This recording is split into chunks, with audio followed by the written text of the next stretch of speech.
a lot of the time you have to have that preparation. You need to have that northern light. Where are you heading? So, for me, it was an Ironman race, a full race, did different races around the world. And in business, it's, okay, where do you want to be in 5 years, 10 years, 25 years? So what's that northern light or star? And then start working your way back, breaking things down to annually, to quarterly, and really just focus on what needs to be done to prepare for that.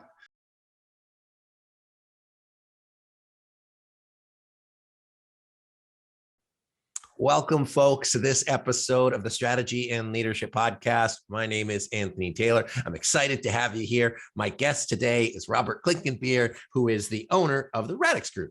Robert, how are you? Good, thanks. How are you? I'm fantastic. I'm excited we finally get to chat, and I'm excited to hear about all the cool things that you're doing, because I know you got a couple things on the go. But why don't you tell our audience a little bit about you and who you are and how you got to where you're at right now? Yeah, for sure. So you can tell by the accent, I'm originally from Edinburgh, Scotland. I moved across in '99, across to Arizona, started up my commercial landscape company in 2001, grew that from scratch, and grew up to 20 million, 350 employees, and then just started having some partnership issues. So I thought, well, life's too short. So I sold that business. Now have developed a coaching company that works with CEOs, entrepreneurs, companies all around the world, actually. I really enjoy that, being able to help other people out, just to share the experience that I went through in growing my business. So now do that. And I love it. I love it. Very cool. And I see in the back, it says scaling up and EOS advisor, as we built our process. And those two systems are amazing to scale up and help build the system and the operating system to grow a company. So if we think back to when you had your landscaping business, what were some of the key factors that contributed to your success in being able to get it from, brand new startup to having as many people and as much revenue as you did? Yeah, good question. I think probably the primary thing is having the right people in place. I think initially, I've tried to do everything, and it wasn't quite working. I was getting consumed. I was very much in the weeds, just trying to manage everybody, and I was just getting far too consumed. So wanted to really try and hire the right people, and I brought in probably 3 key people that went on, started off as middle managers, then went up into a senior position. But, having the right people in place was probably the primary thing. And then secondly, giving them the tools for success, whether it be scaling up EOS, whether it be some of the metrics that they could effectively run their own company, and just give them the tools to be successful. What were those first 3 key hires, whether that was title or role, or what were the things that they took off your plate as a CEO so that you could be more effective? They came in as account managers. So we're looking after quite a few clients, large book of business, probably, $1.5 million, $2 million worth of business initially. But what it did is it allowed 2 things. Is effectively they were running their own mini business within my company. So they were taking care of clients. So they started to take over those client relationships, and then just making sure they were managing the field workers, making sure the quality was happening on the jobs. So it took a lot of that stuff off my plate, because before I was owning those relationships before that. And it was starting, we ended up having 500 odd jobs or clients, and that was just way too much for me. So passing that on to some middle managers to do the account management helped me a lot. Cool. And what were some, it sounded like you were able to reshift the high value activities. So, these folks that came in were able to take some of that off your plate. What were some of the big, maybe challenges or that you experienced there that, upon reflection might have been easy to go with, but at the time was kind of challenging for you to navigate through? Yeah, I think, let me think, well, first of all, it allowed me to, look at the bigger picture, bring in some higher level revenue. We were able to expand into different states. That was one of, a couple of the benefits there. But challenges, I I felt as though I was out of touch with my clients and really having a finger in the pulse. I was relying on other people telling me how good the jobs looked or how were the client, relations working. So, I definitely lost touch a little bit with that. And there was some consequences because of that. Then, I think first of all, the way I acted was I was that go-to person for all of their issues. So it was almost like a revolving door in my office. And that was just consuming all my time. And I just felt as though I was hand-holding them. I was enabling them. But I think just because of, I'm constantly trying to learn things and trying to improve myself, that I came to a point where I felt as though my ego was getting in the way of things. So I moved more into a coaching type role where I allowed, I've asked them, how would they solve the problems? What would they do if they were in my shoes? So that actually helped the traffic to my door, it reduced it, but also allowed them to develop as managers or leaders. Yeah. So it sounds a couple things. It moved from managing to leading and being able to support them. And at the same time of doing that, allowed the people to take their own ownership to create that space for themselves to step into it. So you weren't the bottleneck or the capacity or lid on them, that they were able to get to that next level. Did I get that correctly? Yeah, for sure. Absolutely. Spot on. Spot on. And I mean, because we're kind of in a similar style business, you see that all the time when you talk to managers and leaders that are trying to scale and get to the next level, that it's usually them that's the problem, not the system or the business, but it's the people that are the blockages to get to that next level. Thoughts on that?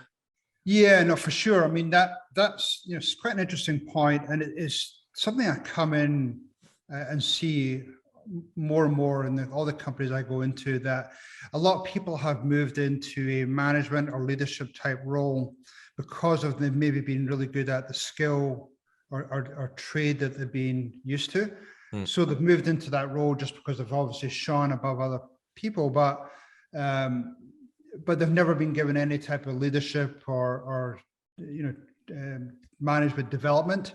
So yeah, a lot of people struggle with that when they're suddenly now trying to manage other people. They haven't got the skill sets, and a lot of them struggle in that role, and a lot of them will fail, because they haven't really managed that. But a lot of the time it's because they've never been properly onboarded. They've never been given that development training.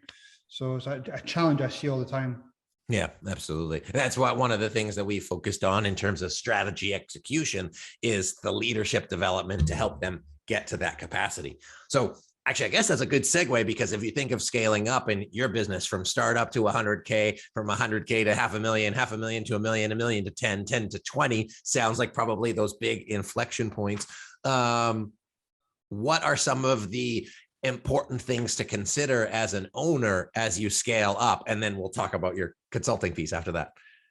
Yeah, I mean, there's a lot of different ways I could go there. I mean, certainly, making sure you have the right cash in the bank to be able to grow your business. I mean, it's pretty expensive to keep growing and scaling your business, and a lot of people don't necessarily anticipate that. They don't have the meetings with the banks, the CPAs to really to work through that and project out. We talked about having the right people in place. So the people that got you to that level are not necessarily the same people that can take you to the next stage. So constantly looking at people doing, I'm not necessarily a fan of annual reviews. I like to do continuous reviews, whether it be monthly, whether it be quarterly. So just make those tweaks all the time, putting the right systems in place, whether it be processes, whether it be some type of a software system to allow your company to scale up. So we went through an exercise, probably halfway through my 15-year journey, where we went extensively out to the marketplace and look at what's the software that we need, because we were operating in spreadsheets, we were operating under Word docs all over the place, and we needed to consolidate it all. So yeah, that was one of our big moves in getting that software piece, and that allowed us to scale up. So yeah, you go through those different phases, and you almost have to take a step back, have some reflection time, and using some type of outside resource, whether it be a coach, organizations like EO, whatever that may be case, but just somebody to help you work on the business. Yeah, I love that. So shifting gears a little bit, if we think of scaling up and making sure that you have the right systems and the right capacity, and just like reflect, looking at the Ironman mindset, you probably don't wake up one day and just say, hey, I'm going to go, do an Ironman, if you're going from 5 or 10 Ks, which by the way, it might not be the accurate context of the Ironman mindset, but of course, doing an Ironman it's a journey, and you need to be prepared to be able to get to that level. So can you speak to your perspective on the Ironman mindset, what it means for you, and then how do you translate that to the people that you connect with? Yeah. So that's, part of the reason why I, wrote my book was around, trying to compare what goes on in business compared to preparing for any type of race, whether it be an Ironman or half Ironman or marathon. But, a lot of the time you have to have that preparation. You need to have that northern light. Where are you heading? So, for me, it was an Ironman race, a full race, did different races around the world. And in business, it's, okay, where do you want to be in 5 years, 10 years, 25 years? So what's that northern light or star? And then start working your way back, breaking things down to annually, to quarterly, and really just focus on what needs to be done to prepare for that. So with my races, I'd have a training plan that I'd look at every night to prepare for the next day, get all my training gear ready, making sure, who I'm riding with or running with are there. So be fully prepared for that. And it's the same going into business where, if you've got some business or some meetings coming up the next day, what do you need to do to prepare for them? Do you have an agenda ready? What's going to be the outcome? Do all the team that will be part of that meeting, are they fully prepared? Nobody likes going into meetings, but if you have some type of agenda or goals along with that, then it helps. So, going back to the mindset part, every day, all of us go through personal challenges, business, family challenges. And, it's that mindset to be able to break your way through those challenges and not necessarily get, pulled back by those challenges, and keep focusing on what's that northern light or that star that you can work towards. Well, I was watching a internet video because that's just what I do with my time. And then I saw a guy, was army guy running, and he's like, you can really test people's mettle by removing the end point. As in, it's like, hey, I think we're going to run from here to here. And so everybody starts like lightening up as they get to the end. And then you say, no, we keep going. And then you can see everybody's like face drop. And I find that that's one of the interesting things about entrepreneurship and business ownership and strategy work, is that, like, in principle, there's a defined timeline, but it keeps going. Like, you have to have that longevity. You need to be able to work in sprints, and you also need to work in long distances to be able to get your team across the line. It's not just about like you as the leader. It's about being able to bring the people with you. And it can be a grind sometimes. So thoughts on that perspective, either from the entrepreneur seat or the coach seat? Yeah, I think you're entirely right. Yes, you do have a finish line in a lot of races, but are you going to then retire after that? I think it's always good to push each other along, work through these challenges, and just keep your. I think as entrepreneurs, we're always going to push ourselves past those limits. I've learned over the years. If you'd asked me, I don't know, 15, 20 years ago, was I ever going to do an Ironman? There was absolutely no way I was going to do that. I was an absolute terrible swimmer. I could swim one length of the pool, but by having, that mindset to pushing myself past those limits, to having a supporting team behind me, I just kept on pushing myself more and more. And when I achieved that challenge, then I thought, well, great, I achieved it. It wasn't a big deal. What's my next challenge? What am I going to push myself in? It's the same when I sold my business. Yeah, that was a nice finish line. But then, after a week or two after selling, I thought, wow, what's my, I feel bored now. What's my next challenge? So, I think it's the same with races, with business. It's always good. We're always going to push ourselves. I feel as though a lot of us just operate at, 30, 40% of our capacity. So what are those things that could push us up to 50, 60, 80% of that? What was it going to take? Yeah, absolutely. Well, one of the things that I've heard, actually, I did my first sprint try last year, and I Nice. just only run if someone's chasing me or there's an ice cream truck. But I heard that the end of every race is the beginning of a new one. And I think if that's like that continuous mindset, that approach and context is decisive. And so how you approach your career, how you approach your work, how you approach strategy, how you approach an Ironman, it's all going to shape how it's viewed and looking at whatever those future challenges are. So Robert, from your perspective, I got kind of two questions for you. One is, what is a challenge that you're taking on right now? What is your next race that you're taking on personally? That's one. And the second thing is, what kind of advice would you want to leave with our listeners who are managers and senior leaders in their career to help them develop that Ironman mindset? So I'll let you do those two as we take out today. Yeah, good questions. I think my first challenge is, I'm always, challenging myself in business to better myself. But at the same time, though, I now have young kids. So what are the things that I can do to basically teach them the right practices and become, better, as they move into adulthood? So, what are the things I could do on a daily basis with them? I am, in terms of races, I have the Celtic Man, which I'd like to try and do in the next year and a half. It's a race in Scotland and crazy cold weather, climb mountains, all that fun stuff. So that's a challenge. Keep me young. And then in terms of advice to, I suppose, entrepreneurs, leaders, we are always going to face those challenges.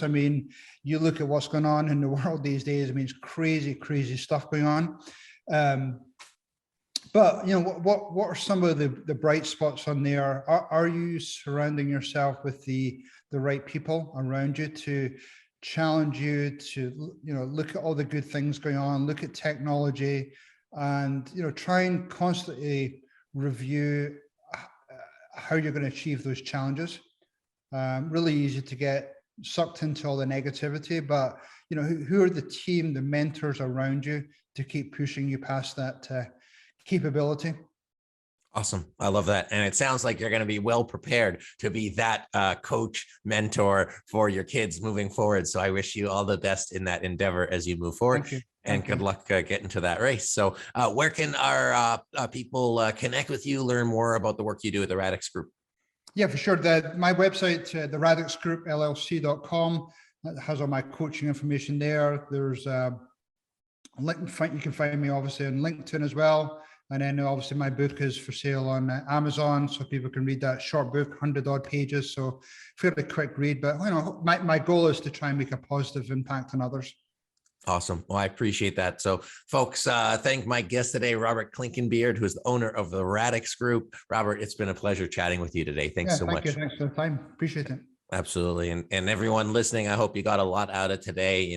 For us to be successful as human beings, not only business people, having the right people around us to support us in those various stages of growth, and that recognize, it's a race, it's a long run, it's a short run, it's all of them. And so make the best of every day and do what you got to do to just keep it going. So my name is Anthony Taylor. As you know, this has been the Strategy and Leadership Podcast. Thanks so much for watching and listening, and we'll see you next time. Bye, everyone.